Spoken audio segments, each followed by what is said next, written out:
We're deep into the business end of the season at this point, and I'm feeling quite positive, which is always a little bit of a worry going into a big episode like this one. Hello and welcome to part 18 of my Football Manager 2018 beta save with Monaco. I'm Kev, and coming up on today's episode, we're going to be away against CSKA Moscow in the second leg of the Europa League quarter-final. We're 2-0 up after the first leg at home, and then we're going to play Strasbourg in the Ligue, and the Ligue is looking more delicious than it has at any other point throughout the season, because we now find ourselves top of the league, level on points for Paris Saint-Germain, but ahead of them by 6 goals on goal difference, and we have a game in hand, and we still have to play them. So it's completely in our own hands at this point. If we win our remaining, 6 games, then we're guaranteed that we're going to win the league. And we could probably even afford to take a defeat along the way.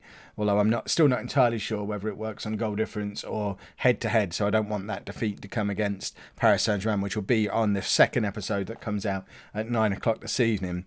Probably, hopefully, not probably, hopefully, with a Europa League semi-final tucked in there with it as well. But as you can see, everything going really rather well in the league. We're on a consecutive run of wins, which, okay, we've only got like 3 consecutive wins because we had that draw in there, but we are still unbeaten for the season, and hopefully that will still be the case at the end of today's episode. But this is the team that we're putting out there for today's game against Moscow. We have had a little bit of an issue. Subasic, our pretty much ever-present goalkeeper, has broken his arm, and he's going to be out for 4 or 5 weeks. It's the end of April. Realistically, he might not play again this season, so we are putting an awful lot of pressure on 35-year-old Diego Benaglio, who, to be fair, I didn't really know much about him, but it looks like he's had a decent enough career. Lots of international appearances for Switzerland, played at a decent level with Wolfsburg for a long time, so I don't think it's necessarily a disaster that he has to come in, but it would have been nice to not have disruption in such a key position. But he's going to be playing in goal for us today. And our back four is Sidibe, Congolo, Manolas and Toure, with Facer in behind Fabinho and Tielemans, and then Ozil in behind Jovetic and Falcao. Belotti has taken a little bit of a knock. He actually looks like he's... Where is he? There. Pretty much close to full fitness now, and there's probably a strong-ish argument that he should... Oh, excuse me. That he should be starting today alongside Falcao, but I kind of don't want to risk him. Having him and Dolberg together in the league is more important than having him involved in this game that, in theory, we should already have won, although we did learn from the last round in the Europa League that just a decent victory from the first leg isn't necessarily enough to stop me panicking all the way through the second leg, because Porto gave us quite the scare in the last round. But I don't know, I kind of think Porto are probably a better team than CSKA Moscow, even though we only beat them 2-0 compared to 3-0 against Porto. And I think we can probably take care of them without Belotti. And he's on the bench if we need him. But, you know, we need to... It would be nice to get Jovetic back into some kind of form anyway, because an injury here or there, we might actually need him as we move further on in the season, especially if we're going to continue to have a deep run in the Europa League, where we can't play Dolberg because he's cup-tied. But Moscow are in there, and Benaglio makes a solid save. There you go. See? Told you he wasn't going to let us down. And now we build again through Jovetic, who's taken up a very wide position. But that is a beautiful pass to Falcao. And really, he should have scored. Belotti would have scored. But that was a fantastic pass from Jovetic out on the right wing. I don't really know why he was out there, but he's got a decent cross on him, hasn't he? Perhaps that might be his future. But 0-0 at half-time. 0-0 at half-time is okay. We're still 2-0 up on aggregate. And hopefully we just... I mean, if we don't concede any goals, we'll be happy. It's a little bit iffy with the reserve keeper. And they've got Igor Akinfeev in their goal. A Football Manager legend. I want him. Can we do a swapsy? Jovetic has just missed a bit of a sitter as well. Cross comes in. He's pretty much unchallenged with his header. And... okay, I always said you'd expect him to do better. I wouldn't expect him to do better. I would expect a proper striker to do better. But Jovetic is proving time and time again that he's just a bit of a creative maverick up there. But he's not really a striker. He's never going to score goals consistently for us. But he does have a little bit of magic in him that he uses on occasion, as we saw with that cross to Falcao earlier on in the game, which really all the fault there has to go with Falcao for a big miss. But here is Falcao, and nothing happens because the highlight ends. And we've got another Moscow corner, which comes in, and it's headed clear, but shot comes in from range. I think Benaglio saved that. So, you know, that's 2 decent saves from our backup keeper now, who I've only seen him play like once or twice. I don't know. I mean, we've given him a few cup games here or there, maybe, in like the League Cup, but he's not really been called upon to play in proper games for us at any point. Right, Ozil, very deep, and the highlight ends because he was so deep, nothing was ever going to come of it. Falcao and Ozil both struggling a little bit. They tend to only play well when they're playing well together, those two, and we've got a fairly typical substitution for when they're not playing well, and we'll just bring on Lamar for Ozil, we'll bring on Belotti for Falcao, and I think that's probably an improvement. Certainly, the comments section will agree that we've just made an improvement to our team with that double substitution, even though the star ratings in game might not necessarily agree. Although I think they've got Belotti as better than Falcao now, but Ozil still with a much higher star rating than Lamar has. Lamar tries to slot Jovetic through, and Jovetic wasn't really awake to it. And I mean, I'm quite happy just seeing this game out. Well, we're obviously not going to change the tactic to reflect that, but oh, there you go, there's Belotti in, and he's now Mr. Sitter. Jovetic could have had 2 assists out of this game for 2 really good pass come cross things. Right, Fabinho can come off for Arthur. And it seems they still haven't fixed the thing where the position suitability disappears when you make substitutions in game, which is a bit of a shame, I suppose. I don't know why I'd expect that to be fixed. There hasn't been a patch since I last talked about it, so it was never going to be fixed, but I'd like it to be fixed, and fixed soon. Right, here is Lamar, finds Belotti, who turns and puts Jovetic in. He's approaching the penalty area, whips it across goal. This time, Akinfeev gets a hand to it, and Moscow clear again, but the highlight appears to be continuing, but there you go, now it's stopped. And we're surely running out of time for Moscow to get back into this game at this point. And they've got a throw on, but I don't know what is there. It doesn't tell me how much added time there's going to be yet. We've got a minute of normal time left, and then whatever kind of added time is going to get added on. And if that had got in there, that would have been a scary 3 minutes of added time. But luckily, Benaglio again, who's had a really solid game. I've been pretty impressed with him. I was looking in January, one of my options was buying a backup keeper or even a replacement for Subasic and push him down to backup keeper. But it actually looks like the depth of keepers here at Monaco is pretty decent without Kev's involvement, which, you know, that's fine by me. Right, we're just knocking it around the back now. This is marvellous. Lamar out to Sidibe, who's still miles forward in the 92nd minute when we just need to not lose. And I love the fact that we absolutely play a Kev way now, where the fullbacks are basically wingers, but we can't use wingers because Kev doesn't use wingers. So we just push our fullbacks so far forward, and it's awesome. And Tielemans collects, sprays it out to another really advanced fullback in the shape of Toure, who knocks it forward to Jovetic. Can he get a crossover this time? Arthur's picked up an injury, and it's a red injury as well. He's having to come off injury, and we don't have anyone to come on for him. So for the last 15 seconds or so, we'll just drop everybody back a bit like that, and hope that we don't get destroyed. I hope Arthur's not properly injured. That injury's added 2 minutes onto the 3 minutes of already added time. Toure in quite a lot of space, and I don't know what was that. Jovetic just fell over in the penalty area there. That was a little bit weird. And now Moscow in the 6th minute of added time, and the game does end, and we are through to the semi-finals of the Europa League. And I want to see who else has made it through, but first I want to see what's up with Arthur. He's done for the season as well. Then we're starting to pick up a few more serious injuries.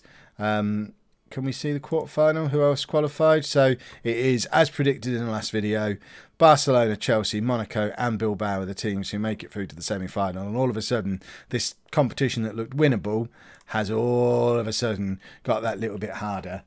Let's do the draw for the semi-final. Here we go then, semi-final draw. There are no easy games at this point. If we could pick one, we'd pick Bilbao, but which means we'll get Barcelona, because we haven't had the draw we wanted at any point in this competition yet. So, Bilbao to play Monaco, to play Monaco, to play Monaco.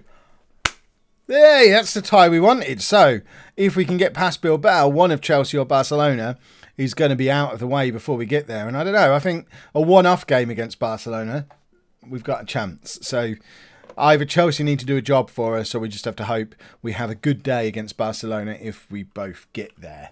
Massive, massive news going into this game against Strasbourg.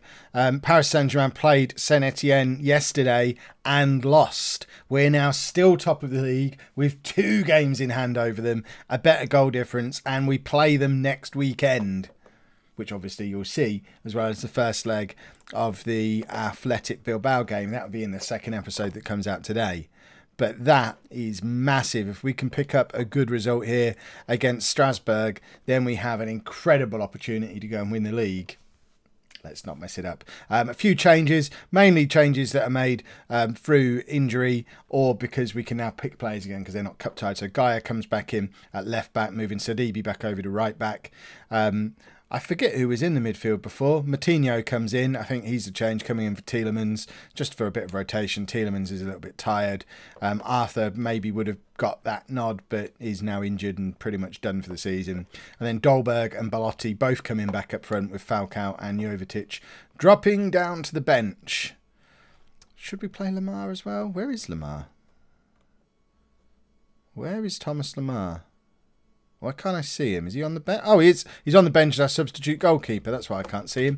There we go. That's fine. We'll play him as our substitute keeper. Stop letting the assistant manager choose the substitutes, Kev, for goodness sake. There we go. Just had a little... I'm never going to stop. It's just picking substitutes is beneath me in my position as manager of this football club. But let's get on with this. Everything is in hand. Yeah, good form, etc. Yes, high standard. Yes, Sadibi's captain. He's great. Yes, dent in their aspirations. That's what we're all about.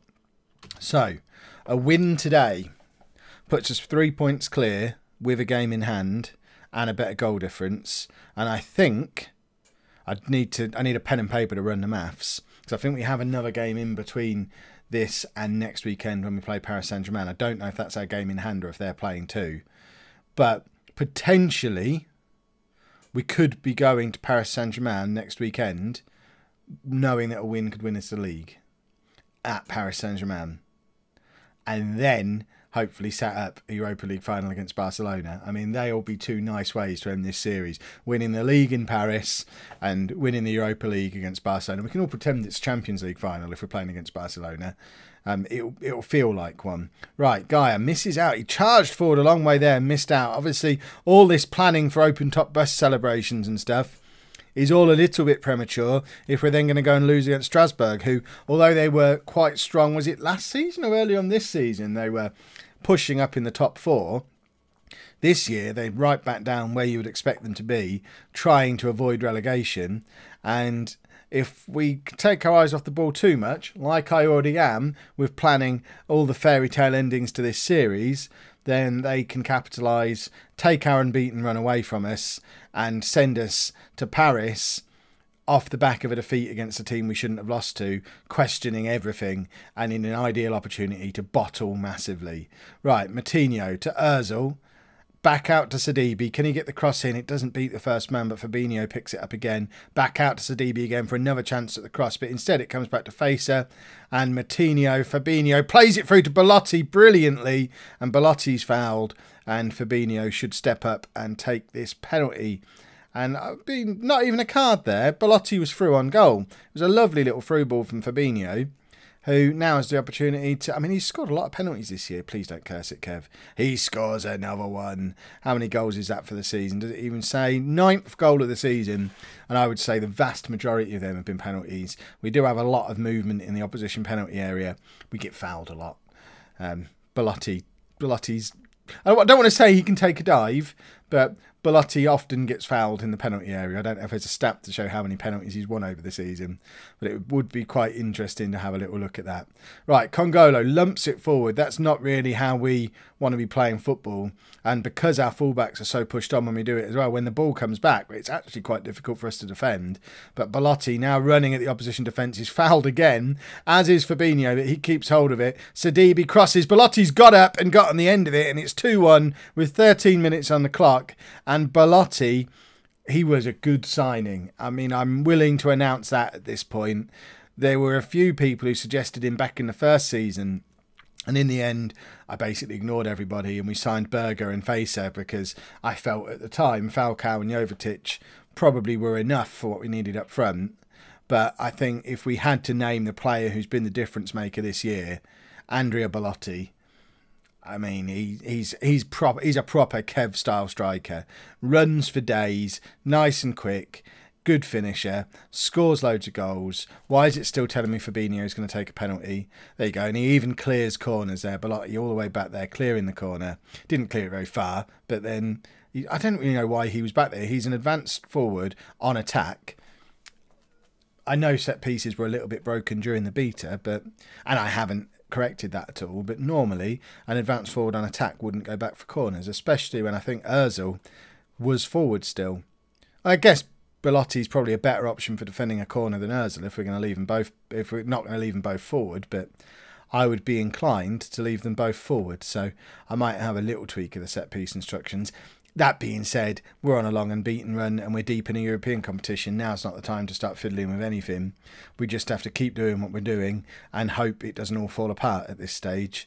A few people, I noticed a few conversations on Twitter yesterday about how it's possible to get these really long runs of form when morale is good and dynamics are working out for you. And that's the one big difference between this save and the save that I had on stream, where I got sacked by Posh. If you don't follow the streams, I have been sacked on FM18. But I lost the dressing room there in November, whereas on this one, dynamics has always been good. We had 3 team leaders from the start, and they've all been brilliant. And there's just constantly been good team spirit. Every time we get anyone who comes to me and says, I'd like to play a few more games, like Lamar this season has complained about lack of first team football 3 or 4 times. But every time he does, one of those team leaders is asked to speak to him, and he just drops his concerns. So I don't know if we've got... There you go. He's got one negative feeling. He's felt he's not getting... it's not even about not playing enough games. He's having a little bit of a whinge about the coaching, which if he whinges even more, we'll just have someone else chat to him, take care of him, and it doesn't become a problem. So having the strong dynamics and the team leaders all around the team, I think it's been massive for the success of this Monaco team so far. Right, we're going to take off Manolas because he's already on a yellow card. We'll take off Dolberg as well and give Falcao and Belotti some time together with Falcao as a complete forward. We've been doing it more and more recently, but it never hurts to continue practicing. And Dolberg's been a little bit quiet today, so why not take him off and give Falcao that little bit of extra time. Right, Sidibe with his throw back to Facer, who that was a weird sort of deflected cross, and I'm concerned about why this is a highlight. And this is, oh, what a challenge from Glick. He's not played a massive amount of football this year. He's seen himself drop down the pecking order of our defenders. But that is the sort of challenge that goes on a highlight package at the end of the year. And if we only win this game 2-1, and this is a game that directly contributes towards us winning the league, that challenge is right up there with any goal we've scored this year. That was a goal-saving challenge, and he might have to do it again in a minute because I don't even know who that was. Sidibe missed out, and they do get the shot away this time. But what a tackle from Glick. It's not bad having him as a backup, is it? And we've still got Jemison knocking around the club who doesn't even get on the bench anymore. So strength in depth. I really, really am enjoying this Monaco team. We've built something a little bit special here. And I think the whole dynamics thing is a big contributory factor to that, because there's a few players who've asked to leave and because they want to play for a bigger club or they want to win the Champions League. And again, get the older players and the team leaders to have a chat with them, and they drop it. So it's allowed me to keep a team together at Monaco, which, okay, on a realism basis, isn't quite how it works in real life, but it means we've got an awesome squad here now. Right, Lamar crosses, and it doesn't really get anywhere near where we want it to go. So Sadibi's back to cover, though. And there's Facer, and that's that. I didn't even notice we were in time added on. But importantly, let's have a look at this league table. We've got to play Toulouse. Are Paris Saint-Germain going to be playing as well? So we're now 3 points clear of them with a game in hand. Are they playing? No, so we'll be 6 points clear if we beat Toulouse. We'll be 6 points clear going to Paris Saint-Germain with 4 games to go. We can't win the league there, which is a bit of a shame. But if we go there 6 points clear and beat them, we'd then, at the end of that game, we'd be 9 points clear with better goal difference. We'll have as good as won it. And that's almost as good. Right, the next episode coming up at 9 o'clock tonight. It's going to be, we'll play the Toulouse game offline, but we'll do Paris Saint-Germain and the first leg of Bilbao. And then I guess we'll go straight, assuming we beat both Toulouse and Paris, we'll then do the next 2 games as well on tomorrow's episode, because then we should win the league there and should book our place in the final of the Europa League there. And then we'll finish off tomorrow with a Europa League win. It's all written. Let's just hope it works out that way. If you've enjoyed today's episode, please make sure you pop a nice big thumbs up on there for me. Subscribe to the channel if you'd like to see more. And thank you very much for watching.